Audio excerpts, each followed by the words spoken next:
എൻ്റെ പേര് ചിന്നു റിൻസൺ. ഞാൻ തൃശ്ശൂർ ജില്ലയിൽ നിന്നാണ് വരുന്നത്. ഞങ്ങളിപ്പോൾ ജോലി സംബന്ധമായി കാനഡയിലാണ് താമസിക്കുന്നത്. ഞാൻ ആദ്യം 2021 മാർച്ച് മാസത്തിൽ അതോ മെയ് മാസത്തിലോ എനിക്ക് കറക്റ്റായിട്ട് ഓർമ്മയില്ല, ഞാൻ എൻ്റെ സുഹൃത്തിൻ്റെ നിർബന്ധപ്രകാരം ഞാൻ ഉടമ്പടി എടുത്തിട്ടുണ്ടായിരുന്നു. പക്ഷെ അത് കൃത്യമായിട്ട് പാലിക്കാനായിട്ട് എനിക്ക് സാധിച്ചിരുന്നില്ല. ഞാൻ പ്രത്യക്ഷീകരണ പ്രാർത്ഥന മാത്രമേ ചെല്ലുണ്ടായുള്ളൂ. അതും കൃത്യസമയത്തൊന്നും ഞാൻ ചെല്ലില്ലായിരുന്നു. രാവിലെ 5:30 എഴുന്നേറ്റ് പ്രാർത്ഥിക്കാമെന്ന് പറഞ്ഞാൽ എനിക്ക് ഭയങ്കര ബുദ്ധിമുട്ടുള്ള കാര്യമായിരുന്നു. പക്ഷെ ഞാൻ ആ സമയത്തൊക്കെ ആയിരുന്നു എൻ്റെ ക്ലിനിക്കൽ പ്ലേസ്മെൻ്റൊക്കെ നടക്കണത്. ഞാൻ കാനഡയിൽ ഇൻ്റർനാഷണൽ എഡ്യൂക്കേറ്റഡ് നഴ്സസിനുള്ളൊരു കോഴ്സ് ചെയ്യണ്ടായിരുന്നു. അപ്പോൾ ആ പ്ലേസ്മെൻറ്റിൻ്റെ സമയത്തൊക്കെയും ഞാൻ പോകുമ്പോൾ ഈ പ്രത്യക്ഷീകരണ പ്രാർത്ഥന ചൊല്ലുമായിരുന്നു. അപ്പോൾ എനിക്ക് മനസ്സിലായി പ്രത്യക്ഷീകരണ പ്രാർത്ഥനയ്ക്ക് എന്തോ ഒരു പ്രത്യേകത ഉണ്ടെന്ന് എനിക്കറിയായിരുന്നു. കാരണം എല്ലാവർക്കും നമുക്ക് 3 മാസം പ്ലേസ്മെൻറ്റ് കഴിയുമ്പോൾ പ്ലേസ്മെൻറ്റ് സമയത്ത് കിട്ടുന്ന ക്ലിനിക്കൽ ഇൻസ്ട്രക്ടർ നല്ലതല്ലെങ്കിൽ നമുക്ക് ആ 3 മാസം ഭയങ്കര ടെൻഷനായിരിക്കും. അപ്പോൾ ഞാൻ ശരിക്കും പറഞ്ഞാൽ അതിന് വേണ്ടി പ്രത്യേകിച്ചൊരു പ്രാർത്ഥനയൊന്നും നടത്തിയിട്ടുണ്ടായിരുന്നില്ല. പക്ഷേ ഈ പ്രത്യക്ഷീകരണ പ്രാർത്ഥന എല്ലാ ദിവസവും ചൊല്ലാറുണ്ട്. നല്ലൊരു ക്ലിനിക്കൽ ഇൻസ്ട്രക്ടർ തന്നെ എനിക്ക് ദൈവം തന്നു. ആ 3 മാസം യാതൊരു കുഴപ്പവും ഇല്ലാണ്ട് പ്ലേസ്മെൻറ്റ് കഴിഞ്ഞു. നല്ല കമൻസൊക്കെയാണ് എനിക്ക് കിട്ടിയത്. അതുപോലെ പിന്നെ അതിന് ശേഷം ഞാൻ സെക്കൻഡ് സെമസ്റ്റർ ആയിരുന്ന സമയത്ത് ലാസ്റ്റത്തെ എക്സാം, ഫാർമക്കോളജി എക്സാം, എനിക്ക് ആ സബ്ജക്റ്റ് കുറച്ച് ബുദ്ധിമുട്ടാണ്. അപ്പോൾ പക്ഷേ ലാസ്റ്റത്തെ എക്സാം ഓൺലൈനാണ്. അപ്പോൾ ഓൺലൈനിൽ അറ്റൻഡ് ചെയ്താൽ മാത്രമാണ് ഞാൻ ആ സെമസ്റ്റർ ബാക്ക് ആവാണ്ട് പോരുള്ളൂ. പക്ഷേ അന്ന് വരെ വീട്ടിലിരുന്ന് എക്സാം എഴുതുമ്പോൾ ഒരിക്കൽ പോലും കമ്പ്യൂട്ടറിൽ ഓൺലൈനിൽ ഒരു കംപ്ലയിൻസ് ഒന്നും വരാറില്ല. പക്ഷെ അന്ന് ഞാൻ എക്സാം എഴുതിക്കൊണ്ടിരിക്കുന്നതിൻ്റെ ഇടയ്ക്ക് എൻ്റെ കമ്പ്യൂട്ടർ സ്റ്റക്കായി പോയി. എന്താ ചെയ്യേണ്ടതെന്ന് എനിക്ക് അറിയണില്ല. ഞാൻ എന്നെ പഠിപ്പിക്കണ ട്യൂട്ടറെ വിളിച്ചു നോക്കി, ഒരു റെസ്പോൺസും ഇല്ല. ഇമെയിൽ അയച്ചു നോക്കി, ഒരു റെസ്പോൺസും ഇല്ല. എനിക്കറിയാവുന്ന വേറെ 2 സാറുമാർ ഞാൻ വിളിച്ചു നോക്കി. അവർ പറയണ പഠിപ്പിക്കുന്ന ടീച്ചർ റെസ്പോണ്ട് ചെയ്താലേ അവർക്ക് എന്തെങ്കിലും ചെയ്യാൻ പറ്റുള്ളൂ. അപ്പോൾ എന്താ ചെയ്യേണ്ടതെന്ന് അറിയണ്ടായിരുന്നില്ല. അപ്പോൾ ആ സമയത്ത് എൻ്റെ കൂടെയുള്ള കുട്ടികളെല്ലാവരും എക്സാം എഴുതി കഴിഞ്ഞു. അപ്പോഴും ഞാൻ ആകെ 21 ക്വസ്റ്റ്യൻസ് മാത്രം അറ്റൻഡ് ചെയ്തിട്ടുള്ളൂ. ബാക്കി 49 ക്വസ്റ്റ്യൻസ് എനിക്ക് അറ്റൻഡ് ചെയ്യണം. അപ്പോൾ ഈ ടീച്ചറാണെങ്കിൽ റെസ്പോണ്ട് ചെയ്യണില്ല. അപ്പോൾ എൻ്റെ കൂട്ടത്തിലുള്ള എൻ്റെ ഒരു സുഹൃത്തിനെ വിളിച്ച് ഞാൻ പറഞ്ഞു. അവൾ എന്നോട് പറഞ്ഞു, നീ പ്രാർത്ഥിക്ക്, കുഴപ്പമുണ്ടാവില്ല, നിനക്ക് എഴുതാൻ പറ്റും. എന്നിട്ട് ഞങ്ങളുടെ കൂടെ പഠിക്കണ ഒരു ചേച്ചിയുണ്ട്. ആ ചേച്ചി എന്നോട് പറഞ്ഞു, നീ കൃപാസനത്തിൽ അമ്മ മാതാവിൻ്റെ അടുത്ത് പോവാന്ന് നീ മനസ്സിൽ നേര്, അപ്പോൾ നിനക്ക് എഴുതാൻ പറ്റും. ഞാനപ്പോൾ അത് മനസ്സിൽ വിചാരിച്ച് ആ സമയത്ത് ഞാൻ ശരിക്കും ആ ചേച്ചിയുടെ അടുത്തല്ല പറഞ്ഞത്, പക്ഷെ മാതാവായിട്ട് ആ ചേച്ചിയെ കൊണ്ട് ആ സമയത്ത് എനിക്കൊരു മെസ്സേജ് പിടിപ്പിച്ചു. ആ മെസ്സേജ് കിട്ടിയപ്പോൾ തന്നെ ഞാൻ മനസ്സിൽ വിചാരിച്ചു ഞാൻ കൃപാസനത്തിൽ വന്ന് പ്രാർത്ഥിക്കാം എന്ന് വിചാരിച്ച് ആ സമയത്ത് തന്നെ എൻ്റെ ട്യൂട്ടർ എനിക്ക് റെസ്പോണ്ട് ചെയ്തു. അപ്പോൾ എന്നോട് പറഞ്ഞു, നിനക്ക് ഇന്ന് എക്സാം നീ എഴുതിയില്ലെങ്കിൽ ഈ സെമസ്റ്റർ നീ ബാക്കായി പോവും. അപ്പോൾ എനിക്ക് വേറെ ഓപ്ഷനില്ല. അപ്പോൾ അവർ പറഞ്ഞു, IT ഡിപ്പാർട്ട്മെൻറ്റിലേക്ക്, കോളേജിൽ IT ഡിപ്പാർട്ട്മെൻറ്റിലേക്ക് നീ മെസ്സേജ് വിടുന്നു പറഞ്ഞു. അപ്പോൾ ഞാൻ മെസ്സേജ് വിട്ടപ്പോൾ അവർ റെസ്പോണ്ട് ചെയ്തു. അവർ പറഞ്ഞു, നിൻ്റെ ടീച്ചറിൽ നിന്ന് ഇപ്പം നിനക്ക് ഒരു മെസ്സേജ് വരും. അപ്പോൾ ടീച്ചർ എനിക്ക് മെയിൽ വിട്ടു. ആ സമയത്ത് തന്നെ ഞാനത് കണ്ടു. എനിക്ക് 49 ക്വസ്റ്റ്യനും കൂടി അറ്റൻഡ് ചെയ്യണമായിരുന്നു. ആ സമയത്ത് എനിക്ക് കിട്ടിയത് ആകെ 30 മിനിറ്റാണ്. എക്സാം എഴുതി കഴിഞ്ഞപ്പോൾ തന്നെ എൻ്റെ കൂട്ടുകാരൻ തന്നെ വിളിച്ച് പറഞ്ഞു, എക്സാം ഭയങ്കര ബുദ്ധിമുട്ടാണ്, സമയം കിട്ടി എഴുതിയിട്ട് പോലും ഞങ്ങൾക്ക് ഭയങ്കര ബുദ്ധിമുട്ടാണ്, ജയിക്കുമെന്ന് ഉറപ്പില്ല. അപ്പോൾ എനിക്ക് ഈ 49 ക്വസ്റ്റ്യൻസ് 30 മിനിറ്റ് കൊണ്ട് എഴുതണം. അപ്പോൾ ഞാനിങ്ങനെ മനസ്സിൽ വെച്ചത്, ദൈവമേ ഞാൻ എങ്ങനെ ഇത് എഴുതി അവസാനിപ്പിക്കും? ആ സമയത്ത് മനസ്സിലിരുന്ന് ആരോ പറയണ്ടേ, നീ എക്സാം സ്റ്റാർട്ട് ചെയ്തോ? അപ്പോൾ ഞാൻ ഒരു ധൈര്യം കിട്ടിയ പോലെ ഞാൻ എക്സാം എഴുതി.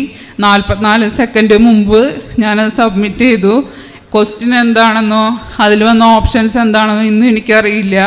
ആ എക്സാം ഞാൻ പാസ്സായി.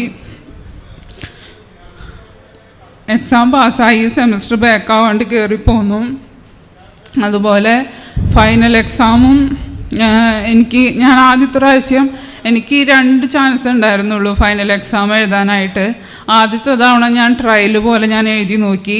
അപ്പോൾ അതെനിക്ക് 119 മാർക്ക് കിട്ടുന്നിടത്ത് 102 മാർക്കാണ് എനിക്ക് കിട്ടിയത്. അപ്പോൾ എനിക്ക് മനസ്സിലായി ഞാൻ ഈ പോക്ക് പോയി കഴിഞ്ഞാൽ എന്തായാലും അടുത്ത ചാൻസിൽ ഞാൻ പാസ്സാവില്ല.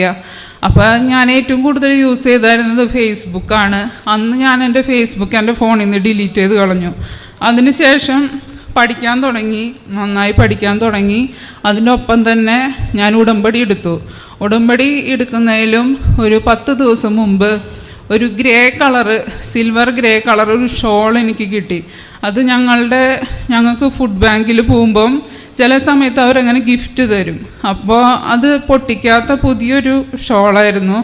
അപ്പോൾ എനിക്ക് ശരിക്കും ഈ ഗ്രേ കളറ് ഇഷ്ടമല്ലായിരുന്നു, ഒട്ടും ഇഷ്ടമല്ലാത്തൊരു കളറായിരുന്നു ഗ്രേ കളർ. അപ്പം ഞാൻ വിചാരിച്ചു ഈ കളർ ഷോൾ എന്തിനാണാവോ എനിക്ക് തന്നത്, വേറെ ഏതെങ്കിലും കളറാണെങ്കിൽ നല്ലതായിരുന്നു. അപ്പം ഞാൻ മനസ്സിൽ വെച്ചത് ആർക്കെങ്കിലും കൊടുക്കാം.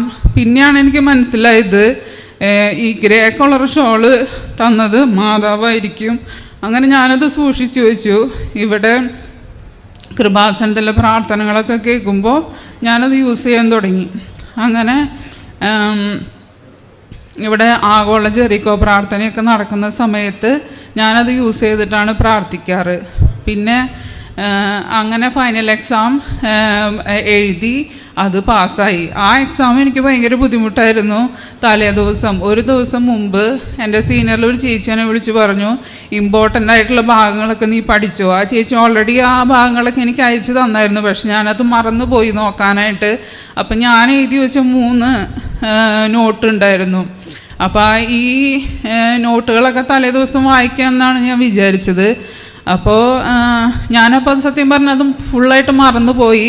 മുമ്പ് ഓർത്തായിരുന്നു അതും കൂടി വായിക്കണമെന്ന്, പക്ഷെ എനിക്ക് വായിക്കാൻ തോന്നിയില്ല. അപ്പോൾ ഈ ചേച്ചി തലേദിവസം എന്നോട് പറഞ്ഞു, നീ ഇതൊക്കെ പഠിച്ചിട്ട് പോ, ഇതൊക്കെ ഇമ്പോർട്ടൻ്റ് ആണ്. അതുപോലെ പിറ്റേ ദിവസം എക്സാമിന് പോകുന്നതിന് മുമ്പും എൻ്റെ ഒരു സുഹൃത്ത് വിളിച്ചിട്ട് പറഞ്ഞു, ഇമ്പോർട്ടൻ്റ് ആയിട്ടുള്ള കാര്യങ്ങളൊക്കെ എനിക്ക് പറഞ്ഞു തന്നു. അവർ 2 പേരും എന്താണോ എനിക്ക് പറഞ്ഞു തന്നത് അത് മാത്രമേ എനിക്ക് എക്സാമിന് വന്നുള്ളൂ, ഫൈനൽ എക്സാമിന്. ഞാൻ പഠിക്കാൻ വിചാരിച്ച ഒരു കാര്യങ്ങളും ശരിക്കും എനിക്ക് നോക്കാനൊന്നും പറ്റിയില്ല, സമയം കിട്ടിയില്ല. അതുമാത്രമല്ല, അത് നോക്കണമെന്ന് എനിക്ക് തോന്നിയില്ല. ഇവർ 2 പേരും എന്താണോ പറഞ്ഞത് അത് മാത്രമേ എനിക്ക് എക്സാമിന് വന്നുള്ളൂ. പിന്നെ എക്സാമിന് എനിക്ക് അറിയാത്ത ഒത്തിരി ക്വസ്റ്റ്യൻസ് ഉണ്ടായിരുന്നു. അപ്പം ഞാൻ ഈ കമ്പ്യൂട്ടറിൻ്റെ മൗസ് നീക്കുമ്പോൾ ഓപ്ഷൻസിൻ്റെ അവിടെ എത്തുമ്പോൾ ഓട്ടോമാറ്റിക്കായിട്ട് അത് കറക്റ്റ് ഉത്തരത്തിൻ്റെ അവിടേക്ക് നീങ്ങി പോണ പോലെ എനിക്ക് തോന്നിയായിരുന്നു.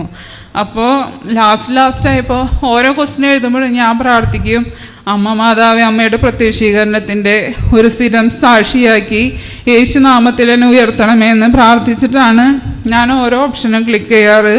അവസാനം ആയപ്പോൾ എനിക്ക് സമയമില്ല. അപ്പോൾ ഞാൻ പറഞ്ഞു, മാതാവേ, ഞാൻ ഏതെങ്കിലുമൊക്കെ കുത്താണ്, നീ ശരിയാക്കി തരണം. ആ എക്സാം എനിക്ക് ഭയങ്കര ബുദ്ധിമുട്ടായിരുന്നു. എക്സാം എഴുതി കഴിഞ്ഞപ്പോൾ ഞാൻ പറഞ്ഞു, എനിക്ക് എക്സാം പാടായിരുന്നു, എന്താ എഴുതിയത് ശരിയാണോ തെറ്റാണോ എന്നൊന്നും എനിക്കറിയില്ല. അങ്ങനെ ആ എക്സാമിൻ്റെ റിസൾട്ട് വന്നപ്പോൾ ഞാനത് പാസ്സായി. അങ്ങനെ ഞാൻ ഉടമ്പടി എടുത്തതിന് ശേഷമാണ്, 2ാമത്തെ ഉടമ്പടി എടുത്തതിന് ശേഷമാണ്, ആദ്യത്തെ ഞാൻ പാലിച്ചില്ല ശരിക്കും, 2ാമത്തെ ഉടമ്പടി എടുത്തതിന് ശേഷമാണ് ഞാൻ ആ എക്സാം പാസ്സായത്. അതുപോലെ ഒരു തവണ 2ാമത്തെ ഉടമ്പടി എടുക്കുന്നതിന് മുമ്പ് എൻ്റെ മോന് കാനഡയിൽ വെച്ചിട്ട് ഹോസ്പിറ്റലിൽ അഡ്മിറ്റഡായി. അവൻ്റെ കാലിൻ്റെ മുട്ടിന് നീര് വന്നിട്ട് ഹോസ്പിറ്റലിൽ അഡ്മിറ്റഡായി. അപ്പോൾ 3 ദിവസം കഴിഞ്ഞിട്ടും എക്സ്റേയും MRI ഒക്കെ എടുത്തു കഴിഞ്ഞിട്ടും അവർക്ക് ആർക്കും കണ്ടുപിടിക്കാൻ പറ്റണില്ല എന്തുകൊണ്ടാണ് നീര് വന്നതെന്ന്.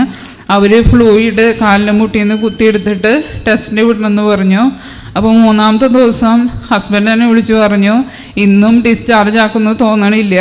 അപ്പോൾ അത് പറഞ്ഞതിന് ശേഷം ഞാൻ ലൈറ്റ് ക്യാൻഡിൽ പ്രയർ റിക്വസ്റ്റ് ഇട്ട് പ്രാർത്ഥിച്ചു. ഇന്ന് കുഞ്ഞ് വീട്ടിൽ നിന്ന് പോയിട്ട് 3 ദിവസമായി, ഇന്ന് അവൻ വീട്ടിൽ വരണം. പ്രാർത്ഥിച്ച് കഴിഞ്ഞ് ഒരു 2 മണിക്കൂർ കഴിഞ്ഞപ്പോൾ ഹസ്ബൻഡ് വിളിച്ച് പറഞ്ഞു, ഡിസ്ചാർജാണ്, വീട്ടിൽ പോക്കോളാൻ പറഞ്ഞു. നാളെ അവനെ കൊണ്ടുപോയിട്ട് കാലിൻ്റെ മുട്ടിൽ നിന്ന് ഫ്ലൂയിഡ് കുത്തിയെടുത്തിട്ട് ടെസ്റ്റിന് വിട്ടാൽ മതിയെന്ന്. അപ്പോൾ ഞാൻ പ്രാർത്ഥിച്ചു, ഈ ടെസ്റ്റിന് വിടേണ്ട ആവശ്യമുണ്ടെങ്കിൽ മാത്രം വിട്ടാൽ മതി, എന്നാൽ കൊച്ചല്ലേ, അപ്പോൾ അവന് വേദന എടുക്കുമെന്ന് വിചാരിച്ച് ഞാൻ അങ്ങനെ മനസ്സിൽ വിചാരിച്ചു. പിന്നെ പിറ്റേ ദിവസം ഞങ്ങൾ കൊണ്ടുപോയി അവൻ്റെ കാലിലെ ഫ്ലൂയിഡ് കുത്തിയെടുത്ത് ടെസ്റ്റിന് വിട്ടു. റിസൾട്ട് വന്നു, അവനൊരു കുഴപ്പമില്ല. ആർക്കും ഒന്നും മനസ്സിലാവണില്ല എന്താണ് കൊച്ചിൻ്റെ കാലിന് നീര് വന്നതെന്ന്. അത് കഴിഞ്ഞ് പിന്നെ ഒരു മാസം കഴിഞ്ഞപ്പോൾ ഹസ്ബൻഡ് ഫ്രണ്ട് വീട്ടിൽ വന്നപ്പോഴാണ് അവനോട് ചോദിക്കുന്നത് എന്താണ് മോൻ്റെ കാലിന് പറ്റിയത്. അപ്പോഴാണ് അവൻ പറയണത് ഞാൻ വീണിട്ടുണ്ടായിരുന്നു, മണലിൽ കളിച്ച സമയത്ത് വീണിട്ടുണ്ടായിരുന്നു. അത് ഞങ്ങൾക്ക് അമ്മ മാതാവ് കാണിച്ചു തന്നാണ്. കാരണം കുഞ്ഞിന് വേറെ കുഴപ്പമൊന്നുമില്ല. ഇടയ്ക്കിടയ്ക്ക് ഞങ്ങൾ ചിന്തിക്കും എന്താണാവോ പെട്ടെന്ന് അങ്ങനെ നീര് വന്നേന്ന്. അവനന്ന് പേടിച്ചിട്ട് പറയാണ്ടിരുന്നതായിരിക്കും ഞങ്ങൾ ചോദിച്ചപ്പോൾ. അപ്പോൾ അതും എനിക്ക് മാതാവ് കാണിച്ചു തന്നു അവനൊരു കുഴപ്പമില്ലെന്ന്. പിന്നെ എൻ്റെ ആങ്ങളയുടെ കല്യാണം ഞങ്ങൾ കാനഡയിലാണ്. അനിയത്തിയും അനിയനും, അനിയത്തിയുമുള്ള ഭർത്താവും കുവൈറ്റിലാണ്, അനിയനും എൻ്റെ അപ്പച്ചനും അമ്മച്ചിയൊക്കെ അമേരിക്കയിലാണ്. അപ്പോൾ എല്ലാവർക്കും ഒരുമിച്ച് അനിയൻ്റെ കല്യാണത്തിന് വന്ന് കല്യാണം നടക്കണമെന്ന് ഭയങ്കര ആഗ്രഹമായിരുന്നു, എല്ലാവർക്കും കൂടണമെന്ന്. പക്ഷേ പല സ്ഥലങ്ങളിലായിരിക്കുമ്പോൾ എല്ലാവർക്കും ഒരുമിച്ച് വരാനായിട്ട് ബുദ്ധിമുട്ടായിരുന്നു. കാരണം എല്ലാവരുടെയും ലീവ് ശരിയാവണം. അങ്ങനെ ഞാൻ ഉടമ്പടി എടുത്തപ്പോൾ ഞാൻ നിയോഗം വെച്ചു. എൻ്റെ 3ാമത്തെ നിയോഗമായിരുന്നു. എല്ലാവർക്കും കൂടി ലീവൊക്കെ കിട്ടി ഈ കല്യാണം ഒരുമിച്ച് വന്ന് കൂടാനായിട്ട് ജനുവരി മാസത്തിൽ തന്നെ നടത്തി തരണമെന്ന് ഞാൻ ഡേറ്റ് ഇട്ട് പ്രാർത്ഥിച്ചിട്ടുണ്ടായിരുന്നു. ഈ ജനുവരി 31-ാം തീയതി അവൻ്റെ കല്യാണം നടന്നു. ഞങ്ങളെല്ലാവരും വന്നിട്ടുണ്ടായിരുന്നു. അനിയത്തിക്ക് ലീവ് കിട്ടാൻ ഭയങ്കര ബുദ്ധിമുട്ടായിരുന്നു. അവളെല്ലാ ദിവസവും വിളിച്ച് പറയും എനിക്ക് മാത്രം ലീവ് കിട്ടില്ല. അങ്ങനെ പറഞ്ഞ് ലാസ്റ്റായപ്പോൾ ഞാൻ പറഞ്ഞു നീ പേടിക്കണ്ട ശരിയാവും. അങ്ങനെ 26 ദിവസത്തെ ലീവ് അവൾക്കും കിട്ടി. എല്ലാവരും വന്ന് കല്യാണം കൂടി. പിന്നെ ഈ ഫെബ്രുവരി മാസത്തിൽ എൻ്റെ കാലിന് നീര് വന്നിട്ടുണ്ടായിരുന്നു, കാൽപാദത്തിൽ. പിന്നെ എനിക്ക് ഫുഡ് ഇൻഫെക്ഷനും വന്നിട്ടുണ്ടായിരുന്നു. അപ്പം ഞാൻ പറഞ്ഞു മാതാവേ ഇത് മാറ്റിത്തന്നാൽ ഞാൻ പറയുന്ന സാക്ഷ്യത്തിൻ്റെ കൂടെ ഇതും കൂടി പറഞ്ഞേക്കാമെന്ന് പറഞ്ഞു. അതുപോലെ ഹസ്ബൻഡും ഉടമ്പടി എടുത്തിട്ടുണ്ടായിരുന്നു 2021 ഒക്ടോബറിൽ. അപ്പോൾ 3-4 മാസമായിട്ട് കാനഡയിലെ എക്സാമിന് NCLEX RNൻ്റെ എക്സാമിന് വേണ്ടിയിട്ട് പ്രിപ്പയർ ചെയ്തുകൊണ്ടിരിക്കുകയാണ്. അപ്പോൾ ജോലി ചെയ്യണതിൻ്റെ ഇടയ്ക്കാണ് പരീക്ഷയ്ക്ക് വേണ്ടി ട്രൈ ചെയ്യണത്. അപ്പോൾ ഭയങ്കര പേടിയായിരുന്നു എഴുതാനായിട്ട്, കാരണം ഭയങ്കര ബുദ്ധിമുട്ടുള്ള എക്സാമാണ്. അപ്പോൾ ഞാൻ പറഞ്ഞു നമുക്ക് പ്രാർത്ഥിക്കാം, മാതാവ് തരാൻ വിചാരിച്ചിട്ടുണ്ടെങ്കിൽ തരട്ടെ. അങ്ങനെ എക്സാം എഴുതി കഴിഞ്ഞ് വന്നപ്പം എന്നോട് പറഞ്ഞു എന്തായാലും ഞാൻ പാസ്സാവില്ല, കാരണം 75 ക്വസ്റ്റ്യൻ അറ്റൻഡ് ചെയ്തതിൽ ഒരു 10 മാർക്ക് അല്ലെങ്കിൽ 15 മാർക്ക് പോലും എനിക്ക് കിട്ടില്ല.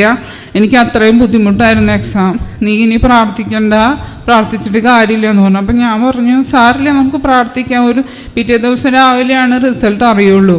അപ്പം ഞാൻ അന്ന് രാത്രി 12 മണിയായപ്പോൾ ഞാൻ പറഞ്ഞു മാതാവേ എനിക്ക് ഇത്രയൊക്കെ പ്രാർത്ഥിക്കാൻ അറിയുള്ളൂ, നീ ശരിയാക്കി തായോന്ന് പറഞ്ഞിട്ട് ഞാൻ പോയി കിടന്നുറങ്ങി.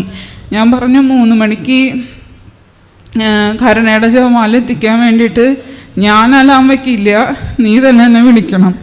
അങ്ങനെ 3 മണിയായപ്പോൾ കൊച്ചു ചാടി എഴുന്നേറ്റ് പറഞ്ഞു എനിക്ക് വാഷ്റൂമിൽ പോകണം.